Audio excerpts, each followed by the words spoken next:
plans. Hey, thank you. What an amazing day.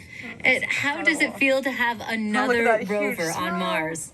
It's amazing to have Perseverance join Curiosity on Mars, and just a credit to the team. I mean, just what an amazing team to work through all the adversity that goes and all the challenges that go with landing a rover on Mars, plus the challenges of COVID, and just an amazing accomplishment.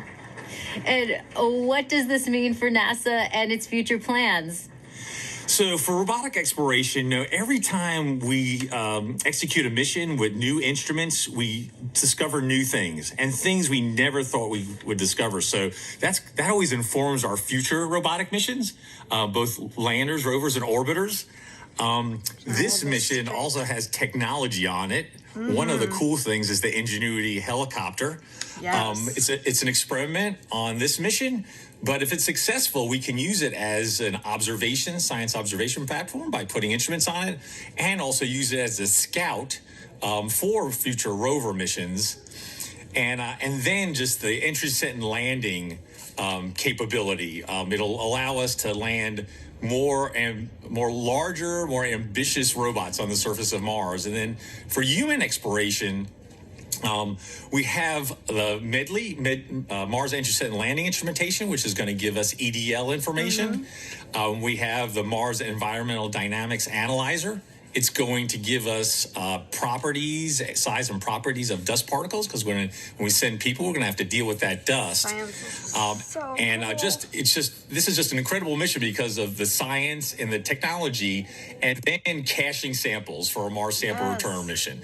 That will be an amazing mission, the first round trip to Mars and back, and bringing those samples cached by Perseverance back to Earth to examine with state-of-the-art equipment in our laboratories here on Earth. We have so much to look forward to. And we also have a student question coming in from Landon. Let's take a look. Hi, my name is Landon Applegate. I'm in 6th grade, and I'm going to Academy for Academic Excellence.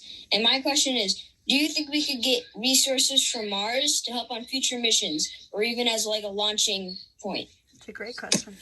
Great question, Landon. Actually, we have an experiment called the Mars Oxygen In Situ Resource Utilization Experiment, or MOXIE, and it's going to demonstrate generating oxygen from atmospheric CO2, and that could help generate breathable oxygen, and even if we can liquefy it, oxidizer for propulsion systems. So that's a tech demo on Perseverance. And then we're going to continue to characterize the frozen water on and below the surface of Mars, and eventually try to figure out how to extract that water from the Martian soil, or what we call regolith, and then we can use that for potable water, and also break it down into oxygen and hydrogen for rocket fuel. So absolutely, we're going to try to eventually figure out how to live off the land to support human missions to Mars. Thanks for taking the time to talk to us today, Steve. Thank you. So incredible. And now that Perseverance has safely touched down on Mars, let's learn more about what's in store for the rover. Joining us now is Surface Mission Manager Jessica Samuels. Jessica, your surface operations team has now taken over. What are they doing now? Yes. Hi, Raquel. We are so excited here in the Surface Mission Support area. The team will do a handover with the Entry, Descent, and Landing team and pass any critical information. And then this team behind us will be the team that does the health and safety assessments daily as we progress on this mission. And what do the upcoming weeks look like for your team? So as we enter Mars time now, the commanding team will be working overnight while the rover is asleep so that we can perform the initial checkouts of our key rover functions and our science instruments. And we have to do this all in time for the regularly scheduled communication pass, which happens in the morning. And so we will be working around the clock, making sure that Perseverance is healthy, and we will begin this exciting adventure. And so fantastic. Can you tell me, what's it like living on Mars time? It's a little bit like constantly, flying and changing your time zone. The rover, on Earth, the rover wakes up at the same time every day, but on Earth, that's 40 minutes later. So the team is going to be shifting our work schedule by 40 minutes as we come into work over the next few weeks.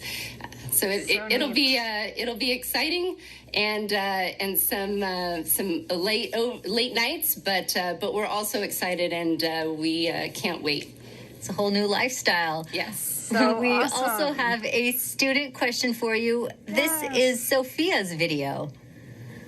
Hi, my name is Sofia Lopez, and my question for NASA is, how's Perseverance gonna survive? And here's a drawing that I made from Perseverance thinking about Earth. Thank you. Well, Sophia, Perseverance survives with a power source that charges its batteries overnight while it sleeps, and it keeps heaters on so that all of our critical electronics can stay warm, as well as our mechanism. But it's really survived by the team that performs the health and safety assessments every day and communicates with the rover and makes sure that she's doing okay. Well, thanks for your time, Jessica, and good luck living on Mars time. Thank you. Yes. Should be fun. Let's head back to Marina as she gives us a sneak peek into the future at JPL.